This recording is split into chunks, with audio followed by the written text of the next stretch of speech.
In the Elder Scrolls IV Oblivion, one of the most vibrant and cultural cities the player can visit is that of Anvil. Anvil is a coastal city located on the Gold Coast by the Abesian or Abesian Sea. It is the most southwest city in the province of Cyrodiil and is the governing body of County Anvil. This city is located at the western end of the Gold Road.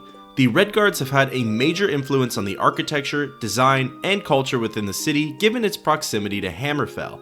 Anvil is separated into 5 districts: Harborside, Guildgate, Westgate, Chapelgate, and Castle Anvil.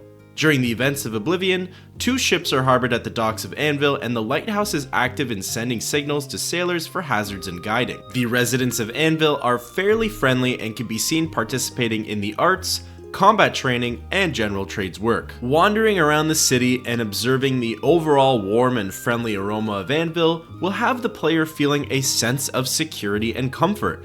The city's architectural layout, fresh imports from other provinces and continents, as well as the fields and hills of the Gold Coast are very welcoming to newcomers. However, everywhere has its skeletons in the closet, and not all parts of Anvil are so bright and cheery. In fact, there are several spots across the city and its county that have horrors beyond the hero of Kvatch's wildest nightmares. Today's video is about a quest that leaves the player in a terrified and uneasy state in what should have been an area to unwind and escape in, their own home.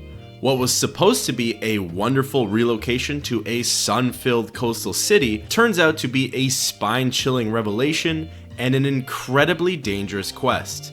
The quest in question today is titled Where Spirits Have Lease. Arriving in the Gold Coast city after a long and tiring adventure, the player wanders through the streets of Anvil, perhaps looking for leads on other quests they're currently working on, or to try and rest and pick themselves up after their latest conquest.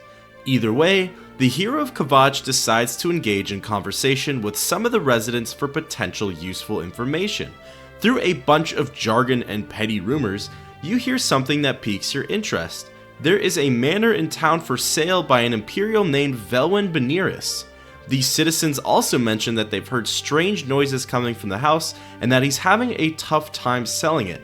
Thinking to yourself that this could be a great opportunity to relocate to the coastal city, and you might get it for a relatively cheap price too, the player heads to the local inn called the Count's Arms, where Vwin is said to spend most of his time. Besides, old houses just make some noise with weather, right? There probably isn't anything happening in the manor anyways. Arriving at the inn, you look around to try and identify who Vwin Benirus is. There's the publican, Wilbur, standing behind the bar offering liquor and potions to buyers, as well as a few other residents sitting in for an evening drink of ale and to socialize. Asking Wilbur about the manor, he'll point out who Vwin is and remarks about how just good of a deal the house is. Feeling even more confident about the potential purchase, the player looks across the inn and notices a well-dressed, young imperial man who has a suave and charming presence to him. Approaching Vwin, he gets straight to business and asks you if you're interested in buying the house. He mentions it used to belong to his grandfather, it's on sale for an incredible price, and that it has to be sold soon as he has business to tend elsewhere in Cyrodiil. The asking price is only 5,000 gold, which is an amazing deal. Houses the same size in the other major cities can go anywhere from 15,000 to 20,000 gold. On top of that, this house is located on a coastal city and comes with a whole slew of other benefits. With the appropriate amount of funds and a vision for the future, the player agrees to paying 5,000 gold in exchange for the deed and the house key.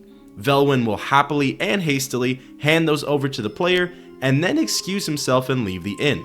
If the player tries to talk to him after the purchase, he will simply comment that you got a great deal and that he no longer wishes to discuss the manor. A little strange behavior, but nothing to second guess about.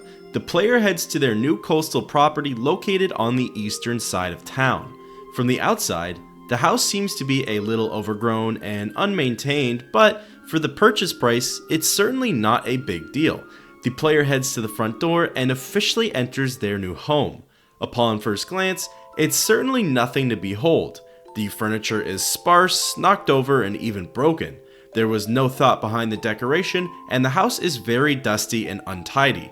However, the player notes to themselves it's simply a work in progress and that all good things come with time. With the hour growing late and the hero of Kvatch getting increasingly more tired, it's time to turn in for the night and sleep in your new bed. The player sets their sleep timer and quickly fades off into a deep sleep. Everything is peaceful when suddenly, not long into your doze, the player is awakened by a loud crashing noise. Opening your eyes, the player is greeted with a horrifying scene. Slowly approaching from the edge of the room are several sinister spirits. Knowing that these ghosts are here to cause harm, the player thinks quick and uses their silver, daedric, enchanted weapons, or magic and is able to send them back to the void from where they came from. Alarmed and confused, the player leaves the bedroom and slowly creeps downstairs to see if there is more danger. Everything seems in check for now except that the player notices a vase has fallen over and broken. Even more strange is there appears to be a skeletal hand holding a note from within the shards of the jar. You go over to pick it up and realize that it's a loose writing from someone named Lorren's diary. There are 3 separate smaller entries on this paper. They read, "To Sun's Dawn, 3rd Era, year 335. The people of Anvil are worms. How dare they criticize what they don't understand? I shall have my vengeance in a form they cannot possibly imagine. I shall use the souls of the departed to prolong my own life. The tome is very specific. I must have more bodies. Yes, more bodies. 11 Sun's Dawn, 3rd Era, year 335. I must protect myself from those meddlers. They shall not interfere in my designs. I have constructed a room in the basement of this manor. It is there I will inter my corporeal self and I will transcend this plane of existence. Only a true-blooded Benirus may open the portal, so if I fail, however unlikely that may be, a descendant may attempt to follow in my footsteps to carry on the true way. To make sure our secret is safe, I have harnessed the spirits of those whose bodies I have defiled to forever guard that place. 15 Sun's Dawn, 3rd Era, 335. The fools think I don't hear them speaking. I can hear their rumor and innuendo. They intend to meddle in powers they can barely comprehend. They call me an old fool and shun me. The young dare each other to step 1 foot in my yard. I have become the stuff of old wives' tales and campfire stories. They dismiss me as an oddity. But soon, they will see. When all of Anvil lies in waste around me, when their corpses litter the streets and their blood dampens the earth, only then will my true power be known and feared. These are some heavy messages written seemingly from Lorren Benirus, whom, thinking about it, is likely the grandfather of Vwin, given this used to be his manor. Apparently, these citizens of Anvil have given him a hard time for what is likely the performance of necromancy. He then exclaims that more bodies and souls of the departed are needed to prolong his own life even more. In the second entry, he gets a little more specific with his true intentions. Fearing outsiders will interrupt his work, he created a separate room that can only be accessed via magical portal from the basement. He writes that down below, he intends to perform a ritual of some sorts to transcend this plane of existence, and that should he fail, another of Benirus' blood may open the portal and continue the job. Also, he notes that he enslaved lost and wayward souls to guard the house, killing or scaring off anyone who steps foot in the manor, which is exactly what happened to the hero of Kvatch. Finally, he mentions he's had enough gossip and shunning from the citizens and proclaims he will murder and completely destroy everyone and everything in Anvil once he has achieved his goal. Once the player has stopped reading, more ghosts emerge from the darkness and continue to try and slay the player. Successfully fighting them off, the player flees in a fit of desperation and rage towards Vwin Benirus, snagging the diary scrap and skeletal hand in the process. He likely knew what was happening at this manor and omitted to tell us all the details. The next thing on the player's mind is to confront Vwin and get more answers out of him, not only to exterminate the spectral threats that roam the manor, but also to learn more about Lorren and what truly became of him and his plans. Running through Anvil, the player is desperate to receive any information on Vwin, as now they remembered that he fled Anvil in a hurry after the sale. Every citizen that is spoken to will direct you back to the Count's Arms, where we first met him. Stumbling back into the inn, the player goes and confronts Wilbur on where Vwin could have possibly went for his important business. This is where Wilbur tells the player that Vwin Benirus, after taking your 5,000 gold, went on an in-game 30-hour trip to the Imperial City. It's all become clear now that Vwin conned us into buying his haunted and cursed house, and in turn has fled to the capital city in hopes of the player dying or to never find him again. From here, the player hastily makes the long journey to the Imperial City in order to confront the lying man. The player arrives in the capital and begins asking around about Vwin. These citizens will point you to the King and Queen Tavern in the Elven Gardens district. Upon entering the establishment, Vwin Benirus can be seen enjoying his time at his new home. The hero of Kvatch angrily approaches and speaks to him. He acts surprised seeing you all the way in the Imperial City, almost as if to act coy. When confronted upon the manor, he will simply respond with, "Sorry, but how is this my problem?" It's here the player must increase his disposition to 60 via bribery or using a charm spell. While charmed, the player can then inquire about the manor. Vwin tells you that he knew the manor was cursed and that's why he sold it for cheap. He feels guilty for putting us in danger and thought we were able to deal with the problem. His family agreed that by selling the house, they could be rid of the stain on their family name caused by Lorren once and for all. The player can then ask about Lorren, his grandfather. Apparently, Lorren has always been strange and one day discovered a tome about necromancy. He quickly became obsessed and began digging up bodies of the recently deceased in order to prolong his own life. Vile and defiling rituals were then performed and the Mages Guild was soon notified on the matter. With barely any hesitancy, they stormed the Benirus manor and killed Lorren to put an end to his madness. However, his body had disappeared and was never recovered, leading everyone to believe the manor is truly cursed. Showing Vwin the diary page scrap, he feels guilty and notes that since only a true Benirus can open the portal to the secret room, hinting that this room likely holds a lot of answers to our questions, that he will help the player lift the curse from the house. Vwin Benirus will immediately travel back to the Count's Arms in Anvil and await the player's arrival. This may take some time and the player might have to wait ahead of time for him to complete his journey. Upon talking to Vwin, he seems a little surprised that you even showed up and asks if you're ready for the horrors that lie ahead. After saying yes, the two of you will make your way over and enter back into the cursed manor. Cautiously entering in, there isn't much to do something as little as breathing before more enslaved spirits attack you both. After dispatching the restless ghosts, you and Vwin head down to the basement, a previously unexplored area. Here, you'll meet more specters that the player sends back into the void and further exploration of the basement occurs. At first, everything seems fairly normal. There is clutter and old crates and barrels left around. However, there's a separate level to the basement where the player and Vwin see something that they've likely not seen before. There are magical inscriptions and insignias inscribed into the wall. This must be the portal that Lorren had written about in his diary. Vwin tells the player, "I hope that whatever's behind this door will truly lift the curse. I'd hate to risk harm for nothing." Followed by, "Did you hear a noise?" After having successfully opened the portal, it's here that Vwin flees the manor in fear, leaving the player to face whatever lies ahead alone. The player steps into this newly uncovered room. It appears to have the same aesthetic as most dungeons, except there are a few differences. For starters, there are more magical inscriptions on the walls, identical looking to the ones we saw on the portal. But, more obviously, there's a giant altar present in the middle of the room. By observations, the player sees a skeleton laying on the altar, and with it, a mysterious book titled Tome of Unlife. Upon interacting with the altar, the player will hear what is quite possibly the most unnerving voice in the entire game. Lorren's dead voice will begin speaking to the player. "I am Lorren Benirus, and I desire the chance to atone for my sins. The things I've done to the people of Anvil, the horrible, unspeakable acts I've committed, demand repentance."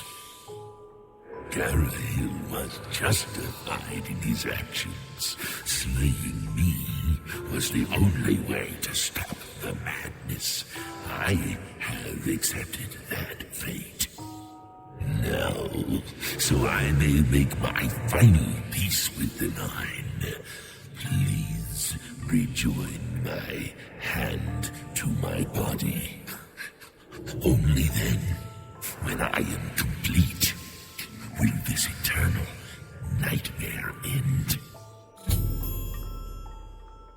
It seems like Lorren wishes to make amends for his wrongdoings and truly wants to relieve the manor of its curse. The only way to release Lorren's spirit is by apparently rejoining his skeletal hand to his body. Lucky for us, we picked up the skeletal hand during our first night here and can easily reattach it. Finally, the player will get to live in their new home completely unburdened. By granting Lorren his final wish, he responds with, "It never fails to amuse me how easy mortal man is to manipulate.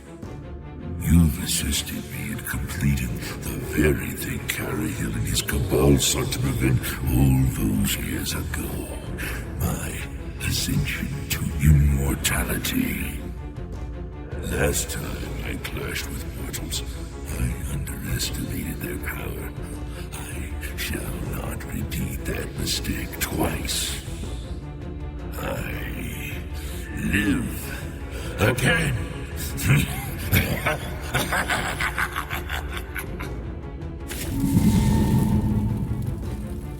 In pure horror and fright, through a twisted and sinister completed ritual, it seems like the player has been tricked into granting Lorren eternal life as an extremely powerful entity called a lich. It is here that the fearsome foe will now begin to attack and try to kill the player, and if successful, the rest of Anvil. The portal is closed shut behind the player, and Lorren comes in for the attack. He has a plethora of resistances and abilities. He is also leveled to the player, so if your character is a lower level, this will definitely prove to be a tough fight. The two of you battle it out using either silver, daedric, or enchanted weapons, or blasting him with destruction magic. Through a miracle from the 9 divines, the player is successful in defeating Lorren and forever purging him from Nirn. All of a sudden, the portal from whence you came has reopened, and there are no more ghosts in the house. In fact, it's seemingly quieter than ever before. Before leaving, the player can grab Lorren's Staff of Flames, as well as the Tome of Unlife if they wish to do so. Now, when sleeping in the house again, upon waking up, the player will notice that everything has been restored, upgraded, and completely cleaned up. Vwin can be found at the Count's Arms again, where he apologizes for running away in fear, but also thanks the player for finally ridding the family of their tarnished name. He travels back to the Imperial City to spend the rest of his days living in the capital. The citizens make note that the manor has completely changed for the better and is a welcoming sight to the city. The Mages Guild even thanks the player for putting an end to Lorren like they once tried to do. All is well, and the player can now enjoy their brand new house. Now, there is an important matter up for discussion that leads into quite an interesting and fun theory upon completion of where spirits have lease. The matter is that of the nature of the Tome of Unlife. Upon inspecting this book, there are only 2 pages that can be looked at, and both of them are extremely cryptic. Page 1 contains 3 symbols, all identical to one another, some blood, and some daedric text. The text, ominously yet simply reads, "The first and the last." The second page has more blood on it and another symbol, but this one looks familiar. It is actually the same symbol used on the portal into Lorren's lair. Fans have theorized that the first page with the symbols and text is related to how to become a lich. Then the second page is believed to be instructions on how to create the spare magical room in which Lorren did all of his dark deeds. What's even more interesting is that on the background of both pages, we see a skull and skeletal hands in the form of an emblem. This is widely used amongst most necromancers in Oblivion and can be seen on their robes. However, it has also been adopted by an organization all the way back in the Second Era. If you don't recognize who it belongs to, it's actually the Order of the Black Worm's banner, which we don't really see at all in Oblivion. The Order of the Black Worm, also known as the Cult of the Black Worm, are the main antagonists throughout the Mages Guild questline, as well as have massive significance in the Elderscrolls Online. They serve their leader, Mana Marco, who also had a big role to play in Daggerfall, and ultimately try to complete their goals in the name of Molag Bal. In Oblivion, the title Order of the Black Worm is scarcely used, and we really only hear of them as necromancers and their leader, King of Worms. When Hannibal Traven was made Archmage of the Mages Guild, one of his first doings was to ban the practice of necromancy.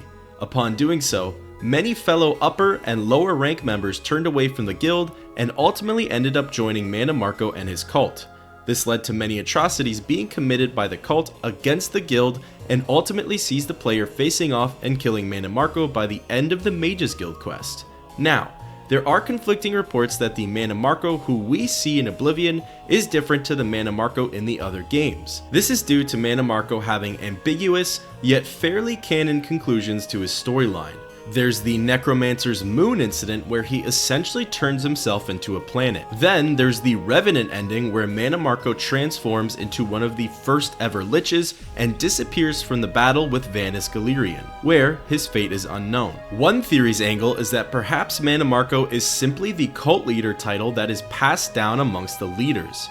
As one dies or perhaps transcends into another realm, a new Mana Marco, particularly a high elf male, takes their place. Another theory's angle, perhaps with more merit, is that given Mana Marco's power, there is a possibility this could be the very same high elf throughout all of the timelines we experience in the Elder Scrolls games. If this is the case, that means that Mana Marco must have done forms of necromancy that extended his life for many years.